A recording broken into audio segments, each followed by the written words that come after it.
Annual back-to-school supply drive for DeWanna's Closet. You know, it's always nice to see the kids get so excited, be so proud of their new things.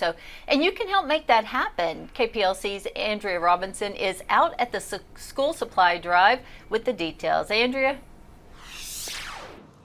Yeah, I'm out here. I'm certainly feeling that heat wave that Joseph was just talking about, but you know, it's all for a good cause, and we want to see you guys come out here. I'm here with Miss DeWanna Tarver. She's with DeWanna's Closet, and she really helps kids get what they need throughout the school year, and this supply drive is huge. It's instrumental in helping fill that need really in Calcasieu Parish. So if you kind of want to go into what we're looking for today. Okay, we're looking for just your basic school supplies, pencils, notebooks, markers, highlighters, and things like that. We're also looking for our Food for Thought program. We're looking for ramen noodles, the packs, not the cups, instant oatmeal, fruit and grain bars, granola bars, just things like that we pack in those kids' backpack to send home with them every Friday. So our cash is king, is that what they say? You know, a check or cash just to let us purchase what we need on the moment.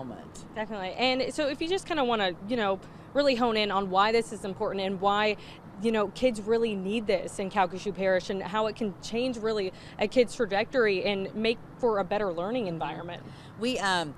One of the stories, we had not been too long into the program, and I'll try not to cry at 6:30 in the morning, but one of our rural schools called, and we had sent some clothes out there, and I was visiting in the school a few weeks later, and the principal told me that this was a little girl that had been removed from her home and was living with some relatives in the school, and when they gave her our clothes, said her face lit up and her whole appearance changed.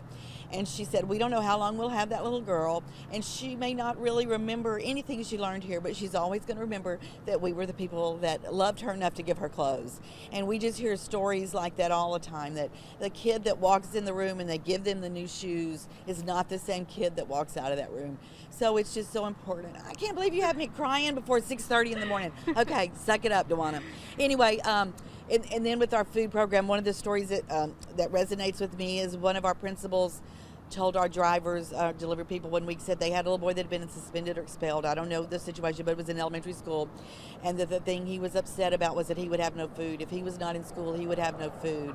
And so that school administrator promised him that on Friday, when they received those bags, she would bring it to him, and she did. And she said before she left, he was putting it into 3 piles because he had 2 siblings, and he knew that was their food for the weekend, and they had to share it. So when I hear stories like that, it breaks my heart that we're needed. I wish we weren't needed, but this program is desperately needed in our community.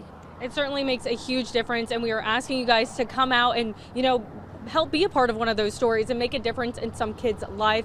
It's really important. Education is a huge importance, and if we can help that, we're going to try. Yes, definitely. And we'll be out here until 6 o'clock this evening. Back to you guys.